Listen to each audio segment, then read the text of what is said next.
So thank you very much, everyone. We are very happy to have Susan Poole here, who some of you may know from the previous workshops, will be leading this panel and moderating this panel. So please, Susan, the floor is yours. Okay. I'm going to give this through the different panelists.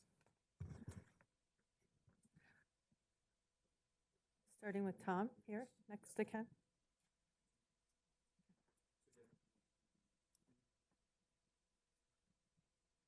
Thank you, Ludovic. It's a pleasure to be back here again with the EU Blockchain Observatory and Forum.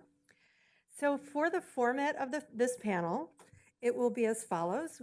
Part one will be each of the panelists will do a 3 to 5 minute introduction about what they're engaged in, just to give everyone some context as we do the discussion, which we're really looking forward to. And part two, following that, will be a panel discussion. And I'll propose questions that the EU Blockchain Observatory and Forum has put together. They're very well thought out. And just panelists, just so we can accomplish our objectives, we've got 6 panelists and a lot of great insights. If you could try to keep your initial introduction to 3 to 5 minutes, that would be terrific. So we're going to start with Tom DeBlock of AIOTI. Okay. Oh, nice. Okay. Hi, everyone. For those who don't know, AIOTI Alliance, well, I'm very proud to introduce them to you. I'm myself the chairman of the Distributed Ledger Working Group in AIOTI, recently created. The Alliance itself is a group, an industry group of what I see as the 200 biggest tech companies active in IoT. When we joined with my former company, we start to read the objectives of all these working groups. So, and we saw immediate relevance for our subject, our blockchain subject. That's how finally it came to the creation of a temporary work stream first, and now a real solid working group. So you see all the verticals. We are quite well populated. For the most active are smart energy and smart cities, mobility also. So you see all these verticals, and then we have this transversal and horizontal for what the distributed ledger is also very relevant to all of these verticals. So we are very busy. If it's not our own calls and meetings, then it's to join one of the others. So, I mean, our days are and nights are fully packed. Very fascinating time also for us to see, well, to bring all this awareness in all these verticals and to see things moving. And then very relevant to this session, I will really try to make it to 3 minutes because I can fill a week, I think, is this reference infrastructure. It's where it all comes together, the subjects of today. I cannot elaborate too much, but you can imagine, so this is the data market infrastructure, one of the possible infrastructure architectures. Blockchain is actually the trust ledger in between all the elements. For these days, if you ask me what groups all these 3 elements, is absolutely the data. It's all about data. I can elaborate much more, but I suppose we will answer a few questions. Yes. So anyone free to join, everyone's welcome and happy to see you. Thank you. Thank you. Thank you so much. Our next panelist is Emanuele Ragnoli from IBM.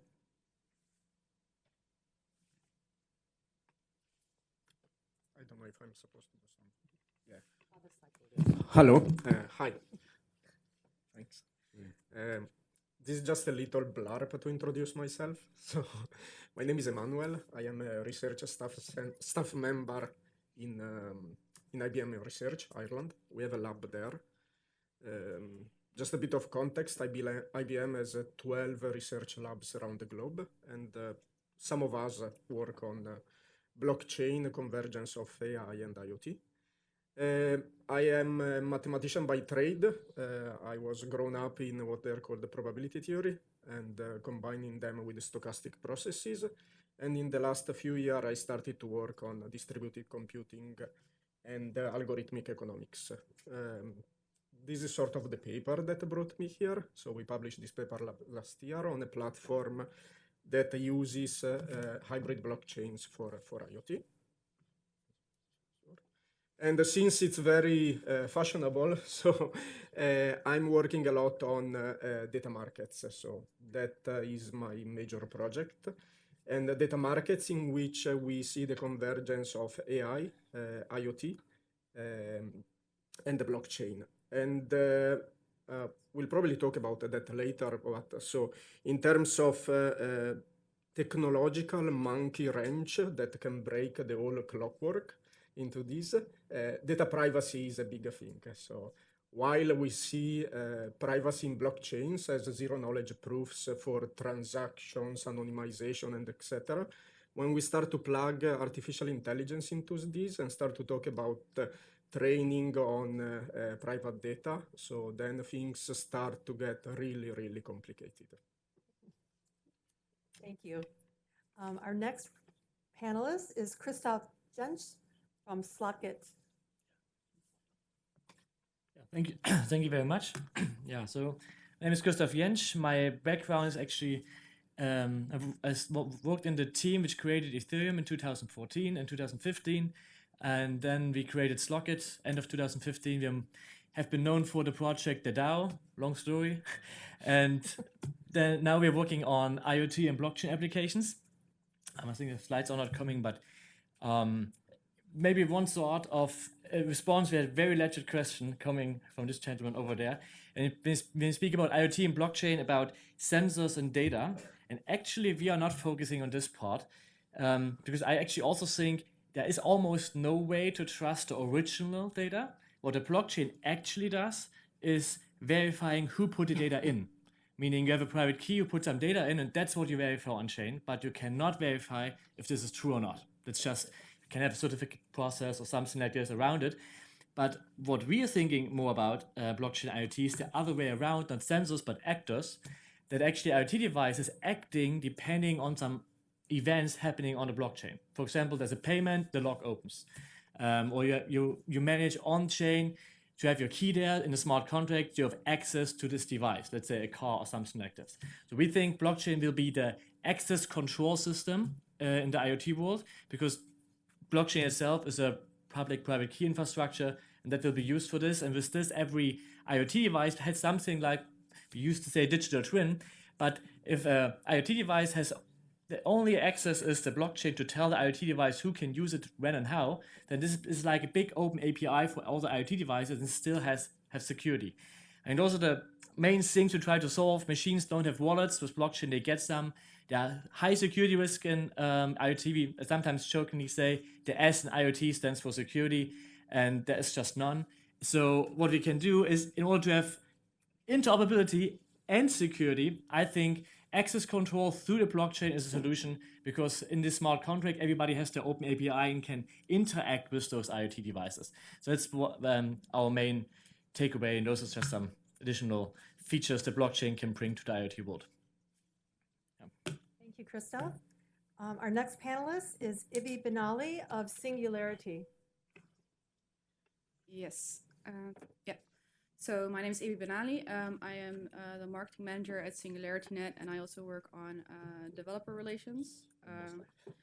So what we do at SingularityNet and what we really care about is democratizing the access to AI. We believe in a very high-tech future, and we believe that the power over this future should be in the hands of the people, and that we should own this together as a commons infrastructure. So the New York Times, for example, wrote about us as one of the companies that is looking at how blockchain could actually break big tech's hold on AI. And this is something that we're very passionate about, and we're really looking at this to see like how can we actually solve problems in a way that is effective and that benefits the mass. So in order to do that, we have what we like to call a SingularityNet ecosystem. So we cooperate with different partners to create value. So we have a very large community of about 100,000 people all over the world. There are a lot of developers that are working just at SingularityNet itself. We have almost 100 developers, and we have like a lot of open source developers that are contributing. We have a Singularity Studio that focuses on enterprise and we have and consulting work, and together they are creating a good ecosystem where advance can be created. Furthermore, we are also co-founders of DIA together with AI Decentralized from Canada, and we already have more than 30 partners in this alliance. So the Decentralized AI Alliance aims to combine the efforts of blockchain companies that are focusing on AI or companies that are interested in using blockchain or AI to decentralize governance and related to using AI functions. And together we are cooperating to create a bigger ecosystem to actually also be able to compete with these big tech giants. So in short, that is what we do. Thank you very much. Our next panelist is Raphael Pralat of Grid Plus.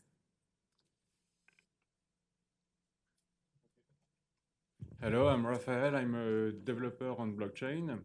I will talk to you about Grid Plus.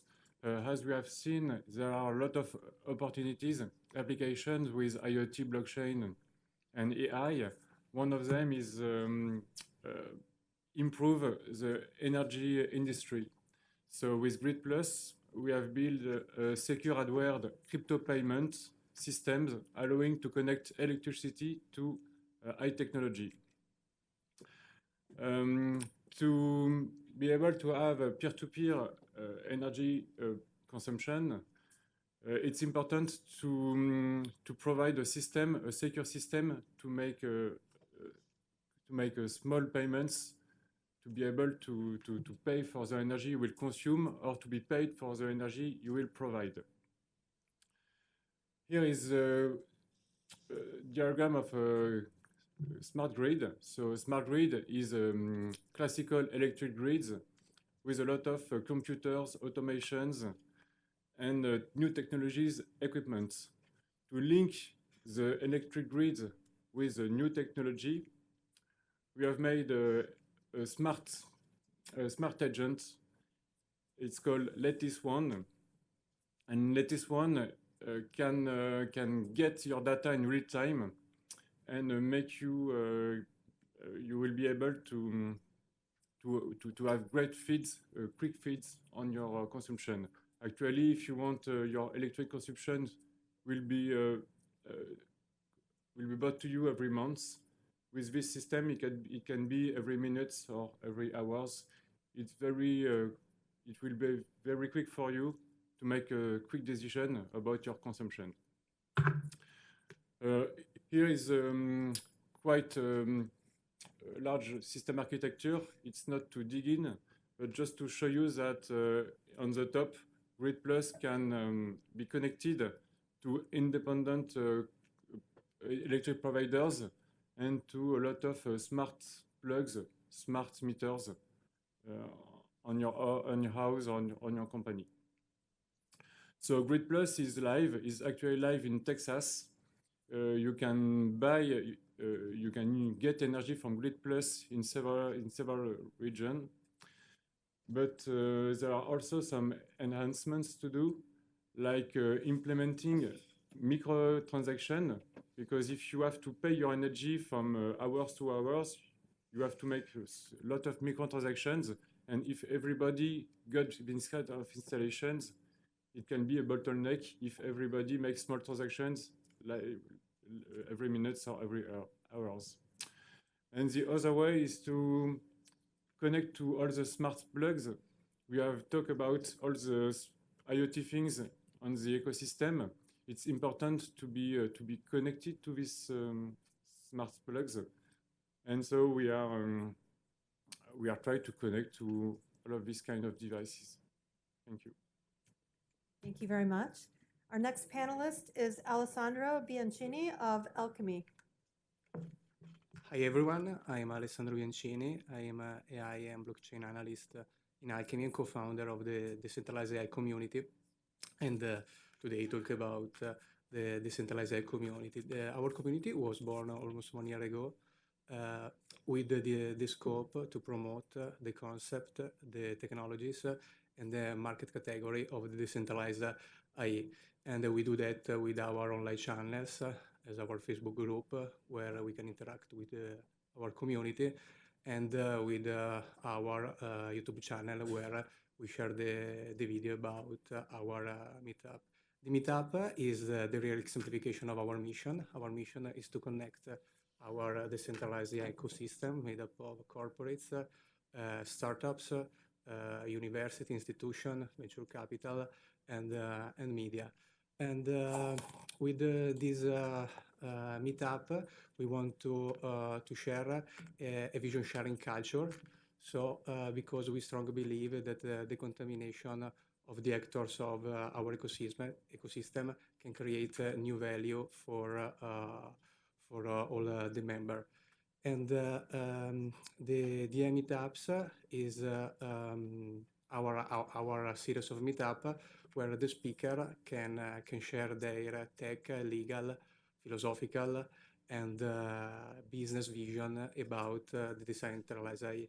During our meetups, with hosting also the DIA Observatory, powered by Luis Dalla Cacci and Alkemy Lab, where this observatory present the monthly news about our DI decentralized AI ecosystem through the analysis and elaboration of the Twitter interaction on the topics of related of the decentralized AI.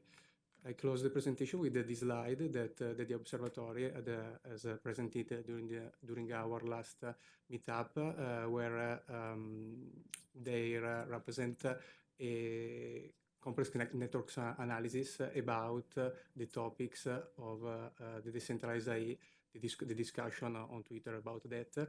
And we can see that there are three star points. The star points are the keywords more related to the topic of the discussion.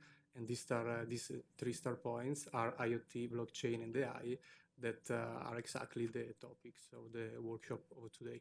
Thank you. Thank you so much. So as you can tell, we have very experienced and leading edge panelists, which we're quite thrilled about. Our first question for the panelists is a two-part question.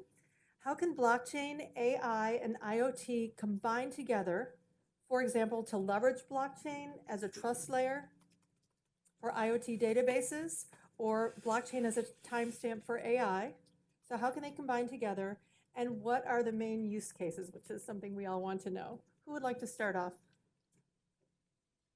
with a response? Ibby? Yeah, so AI, blockchain, and IoT are a match made in heaven, actually. Because when you bring blockchain to AI, let's start with that first. When you bring blockchain to AI, you're actually drastically changing the infrastructure of how AI is delivered to the end user and how it is sold or bought. Right now, you have centralized infrastructure. So, Facebook, for example, may be developing some AI algorithms. They're keeping this to themselves. It's for their own benefit. But what if you actually would be a developer that could sell their AI service to any company that actually wants to use it, and that you can be your own entrepreneur, perhaps, in an easier way as an AI developer. And a blockchain may actually really facilitate this, because you can actually reach a mass number of people through the blockchain and without any limitations. So this is something that is very helpful. Then when you have IoT in the mix, and you can use the exact same sort of infrastructure actually to access different devices that may be connected to this blockchain, right? So you can have, for example, a smart fridge that knows whenever the food is up and needs to order maybe some new items. And who knows, maybe this actually connects to some sort of AI system that can advise you on how to eat actually a little bit healthier this week instead of ordering a cake again, right? So when you're combining these different things, so you're adding intelligence to different things in the Internet of Things, and you're changing the type of infrastructure that is underlying this, then you kind of change the power structures as well, as in who can actually participate in this. So these are just some examples of how blockchain, IoT, and AI on a high level can be combined. Of course, the technical story behind this is a bit more complicated, but maybe fellow panelists can supplement. For my part, I think to make it simple that IoT collect data, AI can process this data and make some decision, and blockchain can secure this data and also allow you to make to the AI to make automatic payments like paying your electricity bills. I will see with Grid Plus, for example. I agree to some of those a lot of those points, but I think the main part why we have blockchain in this whole concept, because we have often asked this question today, is it first it can be an open marketplace, and especially a permissionless one. And the fact that you can, for example, trade data, and also that you can see it as a big open API, which is secured and gives you access to those devices. So those device manufacturers can set in those rules under which conditions their devices can be used, put them into a smart contract, and this is then the interface and the only interface to those devices. And that's how you get some security in there, and you still have this network effects that you can all use this. Sometimes we call this decentralization paradox, that actually by decentralizing something, you have a centralized access point, because you just go to this decentralized network and can access all of those services. And by having a lot of centralized services, you actually, from a user perspective, have a decentralized network of tons of things you don't know where to interact with, where to start with, like which company you choose or something like this. So this actually brings all those things together, and adding this interesting or very important feature of having something I like to call programmable money. So money you can add features to it, like if this, then make a payment. Is something which is not easy or not really possible in other systems. And if now AI and also IoT can make use of this, because IoT devices do not get a bank account, so the only way they can really access money is actually virtual currency. So, and this opens up a lot of applications. Thank you, Christoph. Any of the other panelists like to answer? Yeah, for me. So for me, there are a few crucial components in which blockchain bring to the table. Is the micropayments. Imagine you have this tokenized settlement of data with the token word that like pegged to the euro, but then you can replace your comma 18 digits. So it becomes such a teeny ridiculous amount that you actually can implement this monetization layer on, let's say, a light switch on off. You can actually settle that. It opens the door to a whole lot of possibilities in IoT, also in the AI to pay certain algorithms on the fly. But the most important and more social aspect, it's exactly to me a stimulator. It provides incentives to enter ecosystems, because with these smart contracts in the middle of this data transaction, you're even able to split that in a very transparent way, to have this revenue split, even on a micro transaction, have a 80-10-10. Let's say 80 go to the data owner, 10% go to the gateway operator, and 10% to the component, let's say. These kind of things make it sustainable, because we can all dream about developing ecosystems, but what we often forget, or what projects often forget, is the financial sustainability. It's not always going to come in subsidies. You have to think about ecosystems which become sustainable and which you incentivize, you build in mechanisms to incentivize the stakeholders to participate. Why a telco operator would even build a data marketplace is not even his domain. But if you would get a 10% fair share of that installation, then you have the reason why. And there are a whole lot of things I can elaborate. But let's say for me, the micropayments and then the revenue split, which is an incentive, that's for me the key to the success of the ecosystems, and thanks to what blockchain brings to the table to all of us. So I agree with the colleagues. I think that the fil rouge that can connect these three technologies is data. If we imagine that with IoT you can collect data, with blockchain we can register in trustworthy data, and with this trust data set we can create and trust algorithm. I in this moment I simplify the flow, but I believe that this data journey can create great value for the convergence of these three technologies. Thank you. And Emanuele, did you want to add? Yeah, so I think we have spent the last 10 or 15 years, especially in enterprise space, trying to convince people to share their data lakes and to get all the actors on the spectrum, so from enterprises to SMEs to startups, and I will leave customers and consumers on the side for the moment. So we always try to convince them to share their data and to create business ecosystems that were data-centric. And we have seen actually how that didn't really work. So we had, for example, IoT actors that were plugging in IoT devices on buildings, and then they didn't want to share their data streams with the companies that was doing analytics with them. So the convergence of these, so and what we talk today, so blockchain, AI, and IoT, actually can bring a solution to that. And I think that's very promising.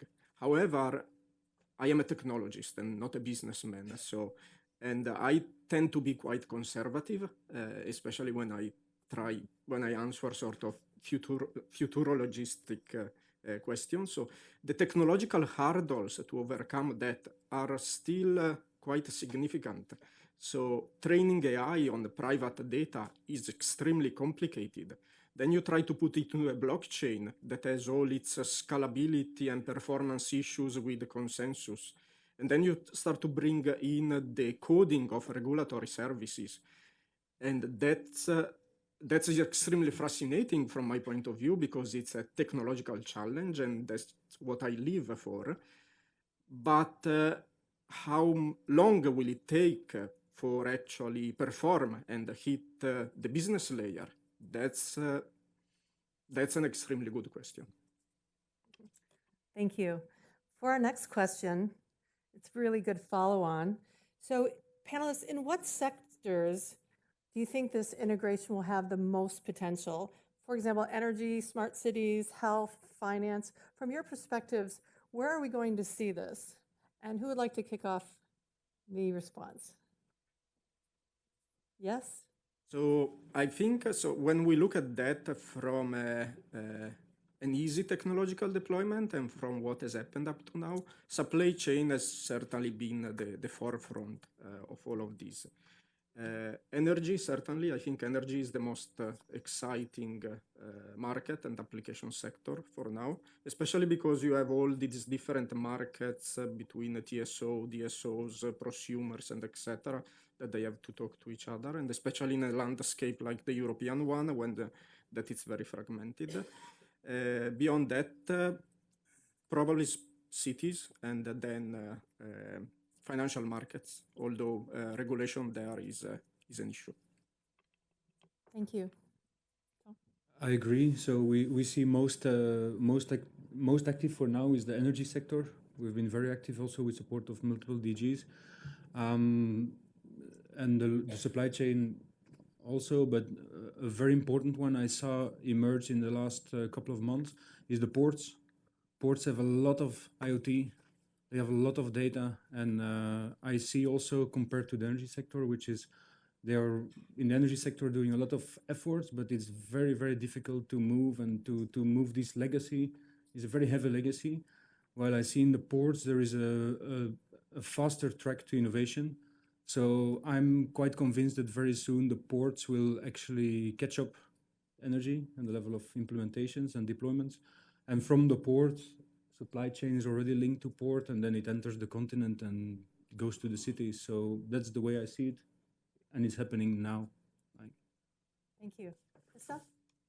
Yeah, I agree with those things. So we have done a lot of projects in the energy market, but there also, if it comes first, depends on how quickly we can get a bit easier on regulations, because energy market is a highly regulated market in general, and that hinders a lot of those things. That's why we saw the low-hanging fruits there. We have done 2 successful projects there with electric vehicle charging, because this is a bit easier and it's low. The amounts are very low for charging. So this, I think, is one of the low-hanging fruits right now. But also agree with the other things which have been said. Thank you. Ibby? I agree with what was said. We're especially seeing also some interest from from finance and from insurance companies specifically. I also think in addition that something that was perhaps not expected to really meet this industry was the legal industry, because that has been for quite a long time an industry where not that much innovation has taken place. However, there's, for example, an interesting book called The Death of Big Law, if someone is interested in reading it. And, you know, it's about how law could perhaps be modularized and more accessible as well for everyone, as lawyers are quite expensive, you know, to hire. So perhaps there will also be something in there. And I think that maybe the European Union can actually also be a leader in this, as we are, you know, known as the regulatory powerhouse of the world. So I think that this is something that might be actually interesting for the European Union specifically. Thank you. Raphael? We have talked about the delays of seeing this kind of technology in production.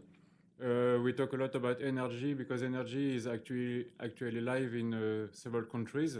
But I think in healthcare it can be very great, but it will be very difficult with difficulties about your data privacy and all kind of things linked to your own data.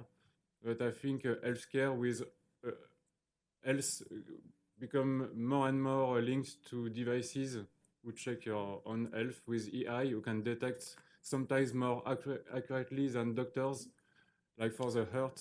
So I think it will be a major. There is a lot of potential in health, but it will take a lot of time because of regulation. Thank you. Alessandro? Yeah. I think that the forefront in this moment is supply chain, in main way in the sector of healthcare and manufacturing. In healthcare to track the pharma path, and in manufacturing to track the production, and in this moment also in the finance and banking insurance markets. I believe that there is a great impact. Thank you. I'd like to bring Ken Timsit of ConsenSys and the EU Blockchain Observatory and Forum into the conversation. Ken?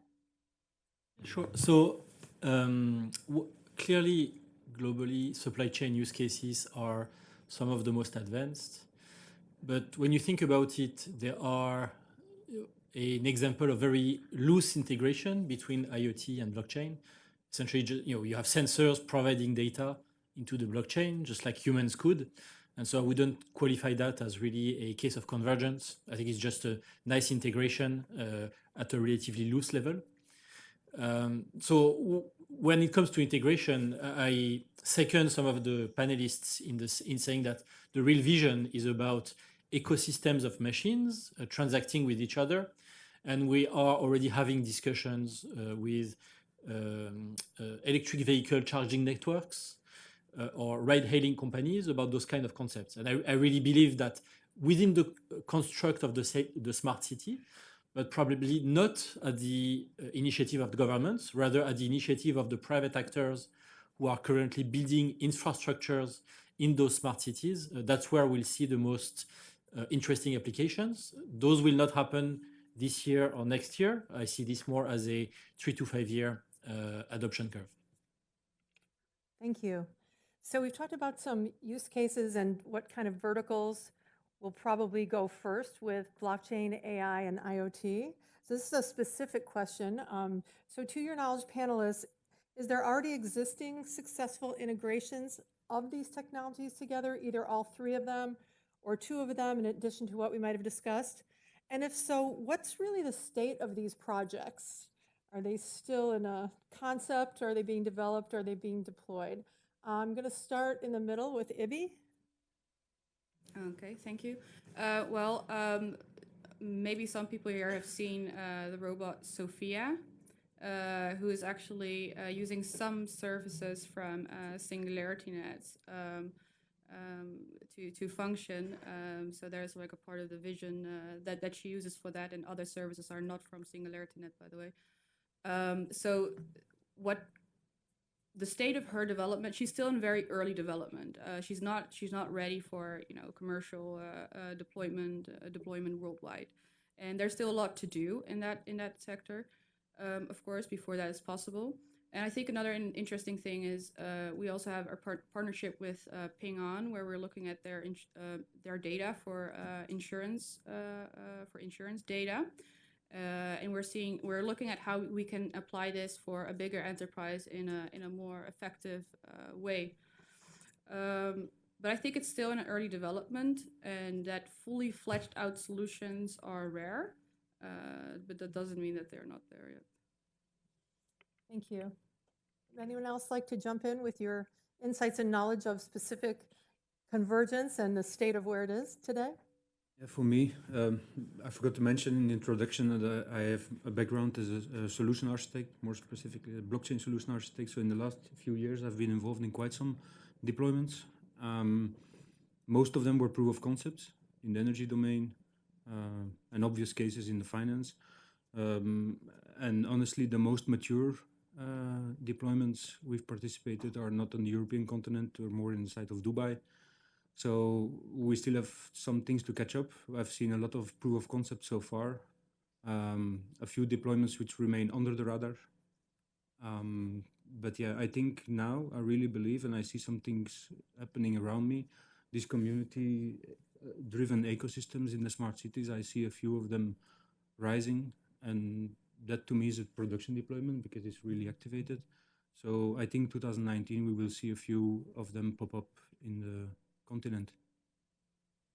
Thank you. Would anyone else like to answer from your experience? And wait, I forgot to mention, so far there's no, all this paved the way to AI, but so far the AI component is always like a future perspective in these data ecosystems, but so far we don't have any active AI in our networks until we will go in the next step. Yeah, I mean, just to follow up on AI. So again, oftentimes use cases of AI that work are not, like a speaking or thinking robot. They are very practical things, like understanding your Google searches and recognizing images and documents. And so I think right now you have a production application that ties AI and blockchain together, which is KYC. So right now, anyone who does KYC to register to a crypto exchange or to buy a crypto asset goes through a KYC system. Usually those KYC systems have some optical recognition and business rules that determine whether you are eligible to purchase those assets or not. So I guess that's an integration that is happening right now in production. It's not mind-blowing, but it is at least one. Sorry, I don't agree. I don't call that AI. Okay. I don't call it a chatbot or something or this kind of logic. I don't call that AI either. I really, well, So just my opinion. Optical recognition is not. Optical, you mean facial recognition? Or? What was the question, Ken? So specifically, what those engines do is they read your identity documents and then compare the selfie that you take with the picture on your ID. OCR recognition. So it is OCR, optical character recognition, as well as face matching. So maybe you don't characterize this as AI, and it could very well be the case. However, it is right now the only application that is in production. I don't argue. Thank you. Okay, thank you. Ibby, did you have something to add? Yeah, I would like to add one more thing. I think that when we add the word blockchain, we're kind of like expecting that there's some sort of magic sauce poured on top of our technology, that it makes it work even better and in drastically new ways. But I think that what we need to realize, what blockchain can offer, is it can actually remove borders between companies, so to say. So you can actually have a commons infrastructure that you're sharing with other people. So if you have a list of AI services that are registered on the blockchain to be able to use, then any company can actually use these AI services. Whereas without blockchain, is usually limited to that one company that developed it, and it's their own private knowledge that they keep to themselves. So I think that when you're thinking about this and how blockchain can actually help for real life applications, it is about removing barriers and about sharing knowledge and making it more accessible in a way that is secure and safe. Thank you. Raphael? I'm agree with Ibby because with Grid Plus, it's exactly the case. We are live, but now we have to be connected to smart plugs and electric providers. It's a very tough work because there are a lot of interconnections to make. Christoph? So I also agree. I think when it comes to the practical things, yes, there are in production charging stations projects, several of them actually, but none of them at large scale. And I think I agree with those things. I have been in a conference recently. There was an investor describing this as this nice island we can all see in the distance, and it's a perfect world you want to live in, but nobody knows how to actually get there. Because you start by making your business obsolete sometimes when you start going the blockchain route. So because it's actually going this way, you open up your system, and it only really makes sense if it's a big network of many people using it. And I always say it's a revolution in the back end, not the front end, and this takes much, much, much longer to really benefit from it. But I think we're heading in a very good direction. The last couple of years have been tons of proof of concepts. I see right now it's much more going into the direction which of them are actually working, and we're seeing MVPs and actually production rollouts right now. So it's a good phase we're in actually right now. Thank you. Alessandro, have you seen these in action? Yes, I'm totally agree to the concept to create an ecosystem to remove a barrier between the actors to create value at intersection of the competence and the value that the actors can share in this ecosystem and create new value. I think that this is very important. Thank you. So I maybe have a funny note, because while reconsidering maybe the OCR, I think I can pull the card of the early adopter, because when all this madness started when we start to deploy the first Bitcoin ATMs years ago, then we already had this KYC procedure and recognizing the camera with the EID when you have to pass through the KYC. So I think I can pull the card of the first implementation of blockchain AI and IoT until someone else says different. Yeah, we had secret projects way before you started, so. Nothing like a little friendly competition up on the panel before lunch. Okay, well, the next question is really a lead-in, so you might want to put your thinking caps on of what you've just said, because the question is, when will these technologies converging have sufficient maturity to allow bridges between their uses? And really, what's the time horizon for seeing the first large-scale applications? So this is kind of a futuristic view, and I'm going to start with Ken on this one. Well, so again, if we set aside very simple applications such as sensors providing data into tracking systems, which are going to be live, and deployed to millions of products, luxury and otherwise this year, you're looking 5 to 10 years, I would say, for real and deep integrations. One particular barrier or challenge to solve in that respect is the challenge of transfer of value. So ultimately, those machines that operate autonomously will take full advantage of blockchain when they will be able to transact with each other. This requires stable tokens that are approved by regulators and by the banking system. They will most likely be created by private companies first in the form of e-money, and before those means of payments are really widespread, it will take a few years, and that's where I see the inflection point towards broader adoption. Thank you. Anyone else want to jump in with your future view? So I'm not going to put any numbers on it, because I'm always very skeptical of numbers when it comes to projections like this. So, and I've already played earlier the sort of privacy music theme and how that is difficult to overcome. There is actually another hurdle that I see, technological hurdle that I see. So we talk all the time about the markets and data markets and AI, blockchain, IoT market being enabled by this. So there is a reason why we have central banks for markets. It's because they actually regulate inflation and liquidity. So when we talk about this, we are starting to talk about creating closed markets with a certain amount of tokens that is totally decentralized, and that brings a lot of problems in terms of inflation, liquidity. There are a lot of talks out there as applying game theory concepts like Nash equilibrium, Schelling focal point, etc., etc. What is badly understood sometimes is that game theory applies to these relatively well, because a lot of those concepts actually don't work properly.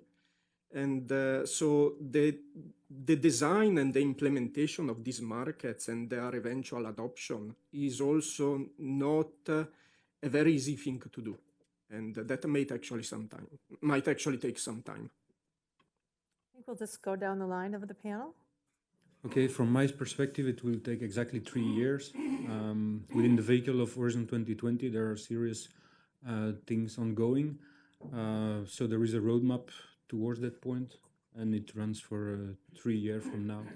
So that's a clear answer. Thank you. Of course, I don't know when, but the internet took about 20 years to really take off. And because of the internet, we have now accelerated innovation because we can communicate better. So maybe it's earlier than 20 years, but yes, 5 to 10 years sounds about right, but we have no idea. Okay. Yeah, so I think that it is very close, maybe perhaps even this year, if you look at financial markets. So for example, NASDAQ is exploring how they could perhaps tokenize stocks as well. Of course, you won't be able to buy Apple stock at the end of the year, probably with crypto, but it is already looked at, and I think that they probably have already developed quite some usable, trading marketplaces for stocks. So I think this is like one of the things that you can look at. And of course, finance companies, they try to use algorithmic trading to get an edge over other people. So there's heavy investment always in that as well. So it is I think closer than we think. But if you're expecting life-changing, drastic, futuristic applications, then of course it will take a couple more years. Thank you.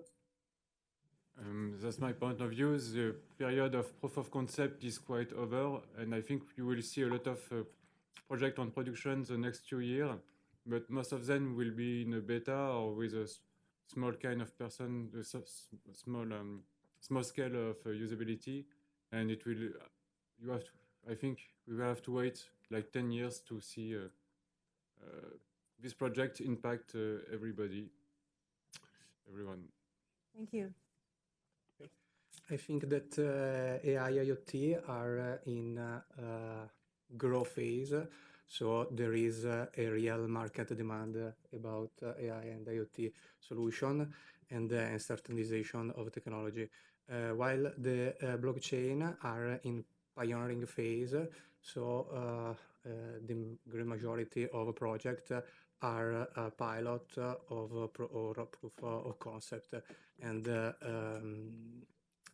we are to wait an announcement from blockchain to see a real convergence of this technology. I think we need 3 or 4 years to see this convergence, in my view. Did you have another? Yeah, so no, please. Yeah, I wanted to mention that all this will happen in the background. So when this stream will touch the mainstream, most of the people will not be aware of it. So it will happen as an infrastructure intervention in the background. So yeah, so the point that I would add is, when you think about it, probably from a public policy and financing standpoint, it's already quite hard right now for European venture capitalists and distributors of subsidies to find high quality projects in each of those 3 verticals, IoT, blockchain, and artificial intelligence, particularly in blockchain in Europe. And so I think one takeaway from today's discussion is focusing on the intersection between the 3, both as a private investor or as a policy-making distributor of subsidy, is probably too narrow a field to expect European champions to emerge. So it may not make sense to prioritize the intersection of those three as a number one priority. It might make sense to foster those ecosystems independently first and then see them converge over time. Thank you, Ken. Okay, so following on that comment from Ken, what are the hurdles to overcome to get to that utopia of reaching a convergence of all three of the technologies? Now, a panelist mentioned earlier that it may need to require many different parties and entities working together.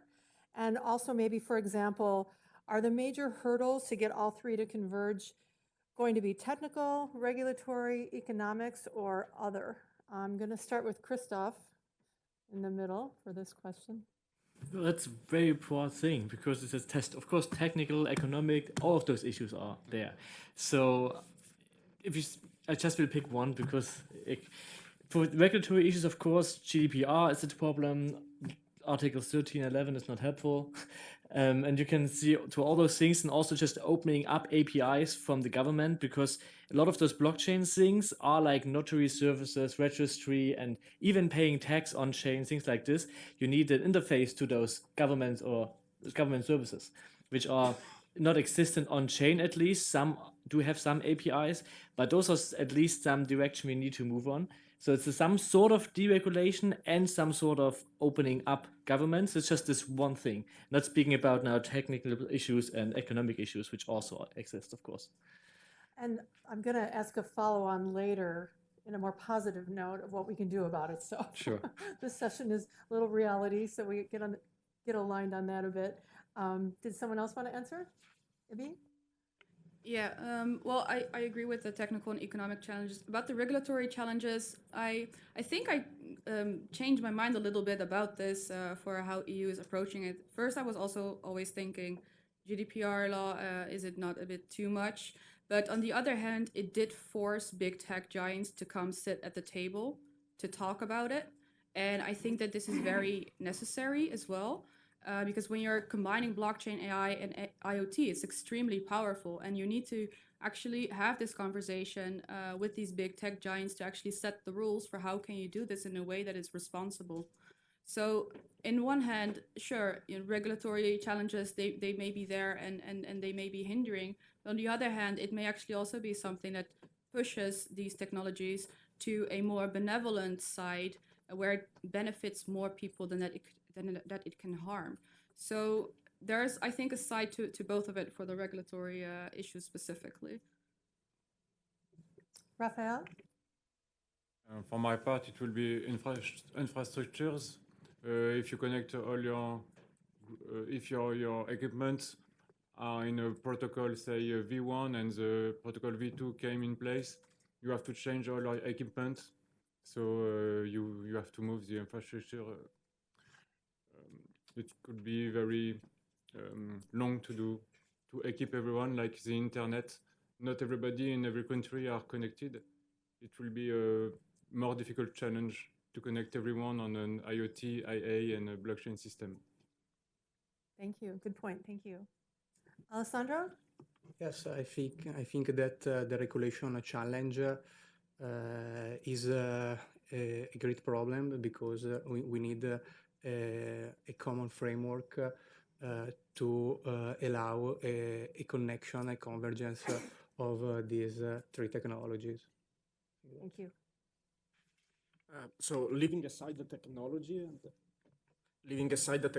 and regulatory, I think that from an European level, and I don't have a full data landscape to infer properly, but the few startups that I have interacted with, they actually claim that there is no match in Europe in terms of what the Silicon Valley offers in terms of funding, and as well in terms of what's happening in China. So when it comes to AI and the blockchain, as a European landscape in terms of private funding, we are lacking behind. The way I see it is twofold. First of all, the maturity level of the tree. So you have two growing up technologies, AI and the blockchain, And then IoT in some parts is already getting old. It's already very old in technology spoken, some parts. So that's a hassle. And then the way I see how these three converge is first there's consolidation between the IoT and the blockchain. That's already happening. And once they both set the infrastructure, then they create actually the play field for AI. And secondly, about more generic thing is still awareness. It's still a lack of awareness in industries that really matter, stakeholders that really matter. So we're actually, I think big investment should be made still in bringing awareness. Maybe not in this room, but let's say everyone else outside of this room. Thank you. And we've got one more question before we take questions. Being that we're here at the EU Blockchain Observatory and Forum, panelists, what can be done to encourage initiatives at the European level? And anyone may jump in to start on this.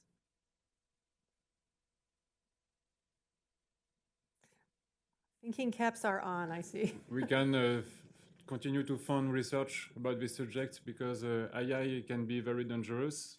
And AI mixed with micropayments, it can do things very fast. So it can be great to fund some project to see where it goes and to try to perhaps make a protocol for all these kind of objects to discuss. Christoph talked about APIs. Maybe there could be an API set for the object to discuss between them in a secure way. Thank you. Emanuele? So I think H2020s are a great tool, but when it comes to the RIA and the IA, they are extremely competitive. And at the same time, so what they are called the innovation programs for startups are even more competitive. So perhaps, I do not know, so maybe just a very concrete example would be, especially in the innovation program, to make it less competitive by perhaps increasing funds on that side. Thank you. I would stress the need for a slightly different, an additional component in the way these Horizon 20 projects are validated. Because I think it's very good to add additional funding, but one component is often forgotten. What I mentioned at the start is the fact that these platforms, when they're funded, they should end up in sustainable story, not something that ends after funding. And I think that's just a slight tweak to what's already in place. I think there's enough in place. We have Horizon Europe coming with the biggest investment pot in history, so that's already set. So we don't need more.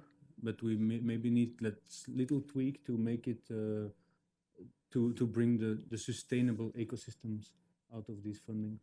So are you saying like less of a sandbox of just experimentation? No, I mean if tangible? they're funding, let's say, an ecosystem or whatever platform, that often now they forget the financial to become self-sustainable. It's not a requirement. They want to see some proof of the pudding and all kind of things.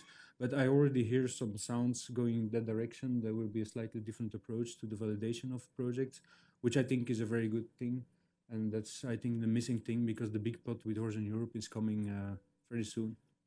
Thank you. Anyone else like to respond?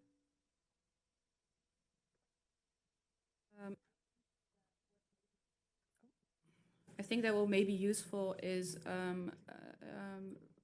work on projects that can be then iterated upon afterwards.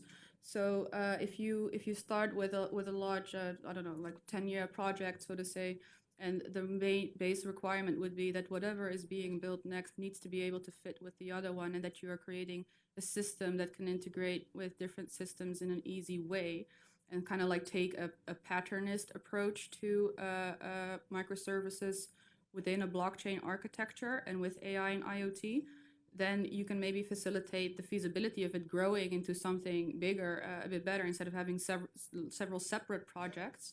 And then apparently they stop then after a while, but then they can actually be continued upon, and maybe also be a little bit more open and flexible with experimentation.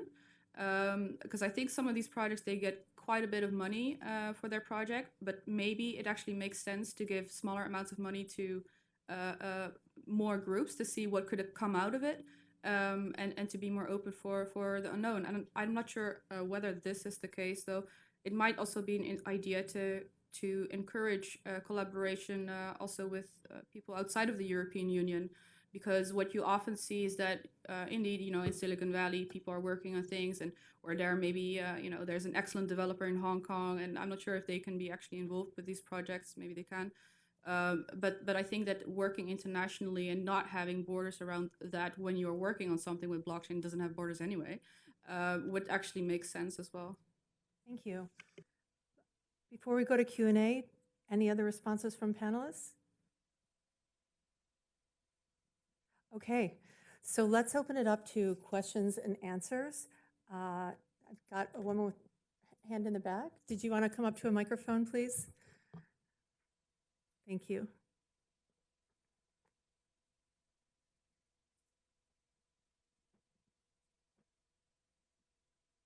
Just anyone, that's fine.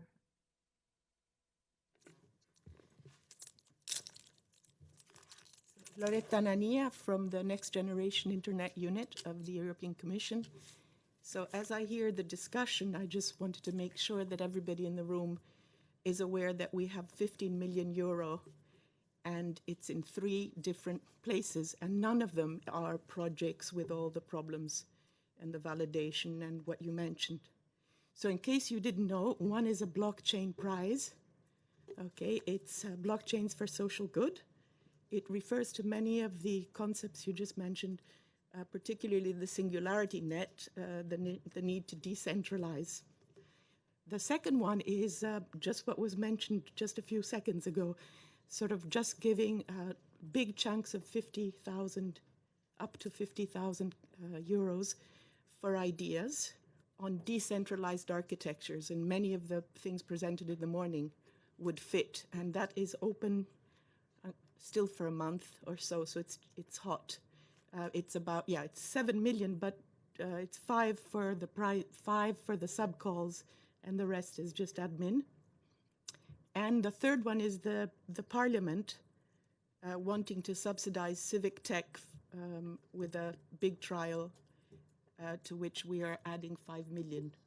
I know that's not Silicon Valley, but that's in conjunction with Peteris's unit. We like to help all the innovation that is possible within the limits. So 15 million, and none of it in these competitive evaluations where you get only 1 out of 19 funded, or as you mentioned. Thanks.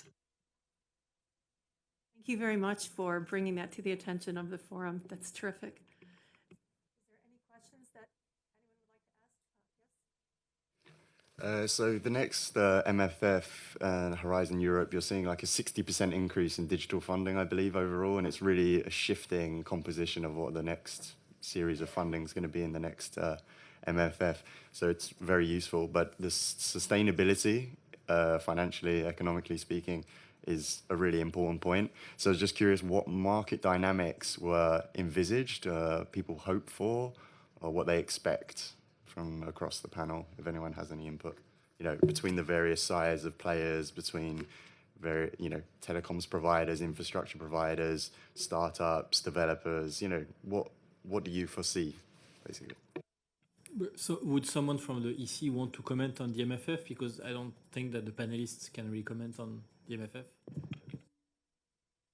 I just say a word. I mean, there's 2 streams of work that we're going in the direction of. One is the Digital Europe program, which will be 9 billion, which will be just for deployment of digital technologies, including blockchain, as well as high-performance computing, cybersecurity, AI, and these, of course, can include the component of blockchain. And then Horizon is also adding the European Innovation Council, which will have aspects of it with new financial instruments and will be aiming more at innovation rather than research. The Blue Sky research will stay with the European Research Council, which is things really starting from fundamental research to other ideas, and then the collaborative research. But I think especially this European Innovation Council and the deployment in the Digital Europe program could be very interesting for everyone in the ecosystem. And then I'll take the opportunity to ask a quick question myself to Christoph. You were mentioning in the energy area regulatory barriers. Can you mention any specific ones that we should try to address, at least at the European level? So first, I'm not an expert on those things. And then when it comes to legal questions, that's what our customers have told us. Like just taxing the transaction between a car and an electric charging station in a car, just a tax issue. Just even if it's bad, just simple things. If the car's not owned by anyone who's paying it, so actually a question we didn't really address them because we are more as a technical provider to those companies. But the feedback we got from their management was like we just wait how the regulatory landscape will evolve, and then let's see once we deploy it. So they basically waited with those proof of concept for some regulatory issues. Again, I'm not an expert on those things. But yeah, then when it comes to the energy market, I mean, I just a very practical problem. Like I'm right now building a house with some of my family. We want to share energy, and the energy provider said it's not possible. If you want to sell energy and to pay tax and all those kind of things, and so it was not feasible to have this little application between 3 houses sharing energy and buying and selling without paying lots of fees and taxes, which we, of course, also only in virtual currency. So the overhead which this would create was not worth the cost. So this little thing was just killed because that was not worth it. If you need to look at all those little things, because speaking about microtransactions, it's all like a couple of €100 a year. It's really nothing. So if you think about this and then have to implement all those things, you don't do it. Yeah. Thank you. Thank you. We have time for one more question in the back before we break. Peter Wynn from the European Commission. One question, how do you incentivize decentralization? Because I guess that's one of the big stumbling blocks going from the proof of concepts to large scale, because it's disruptive. It's disruptive to the current investments, who is investing versus who is benefiting, even from a say, consumer perspective. I guess people would have to take a lot more, say, decisive steps in terms of deciding what they want and so on, where today you get things offered to you, don't need to think too much about it. So what would be your advice for how can we, say, incentivize this idea of decentralization as part of not just investing in technology, but also creating the environment which will stimulate the uptake? I think I have to answer to that. It's quite difficult exercise. I rather see it per ecosystem or per even use case.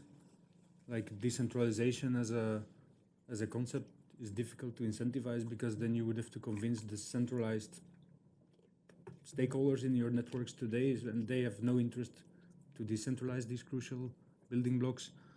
So per use case, we can imagine revenue creation, because incentivization is often always as a financial component. So per use case, we have to think about the financial revenue split or the earnings distributed in the decentralized manner, but it's per use case. I mean, I can give examples, but it's not a generic thing.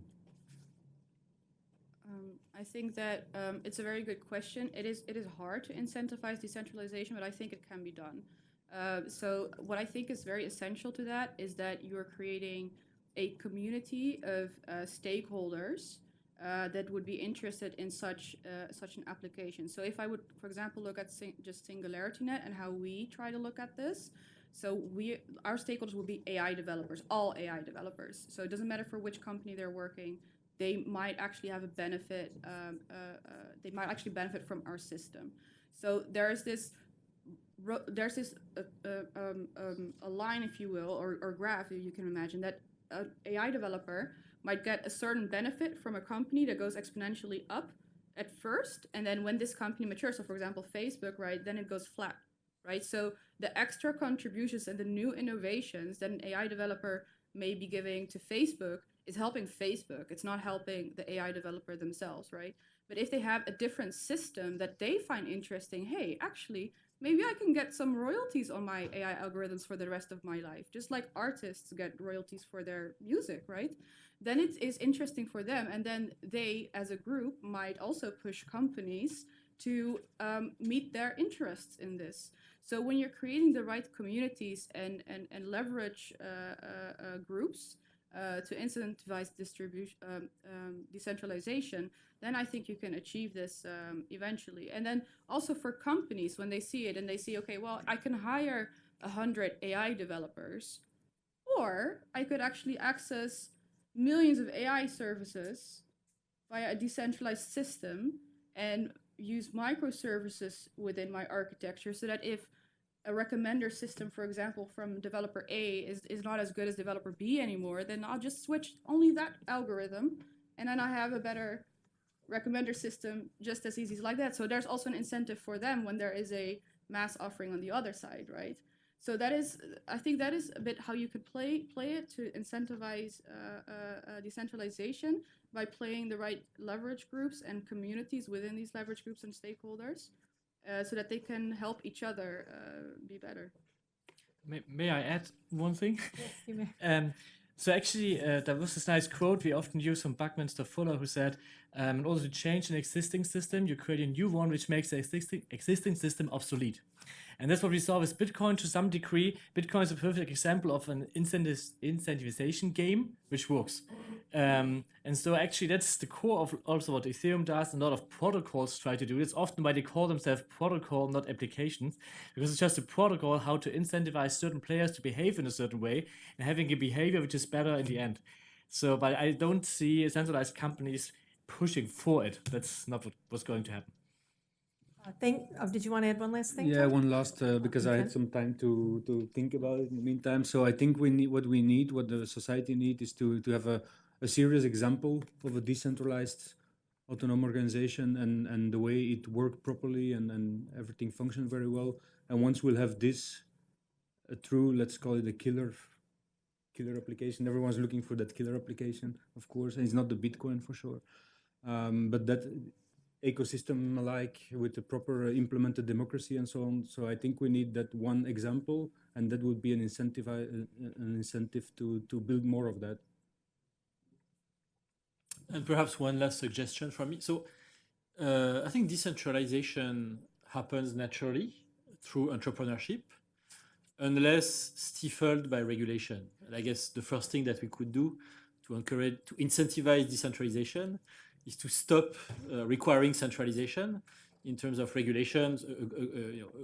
The most well-known example outside of the field of blockchain and IoT is the CSD regulations in the financial services space, where centralized registries are required to hold balances of ownership of listed securities.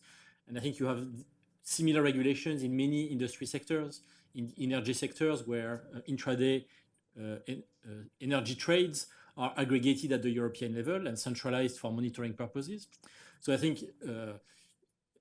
regulating those markets, but in those regulations, envisaging alternative approaches that do not require a central regulator or a central party could be a way to encourage that decentralization to happen. Thank you very much. Let's give a great round of applause for our panelists. Thank you so much. I'm going to turn it back over to Ludovic. Before I do, I just want to say it's been a great morning, and I'm sure Ludovic will tell us a bit about this afternoon. And feel free to talk to the panelists and speakers during lunch if you have any additional questions.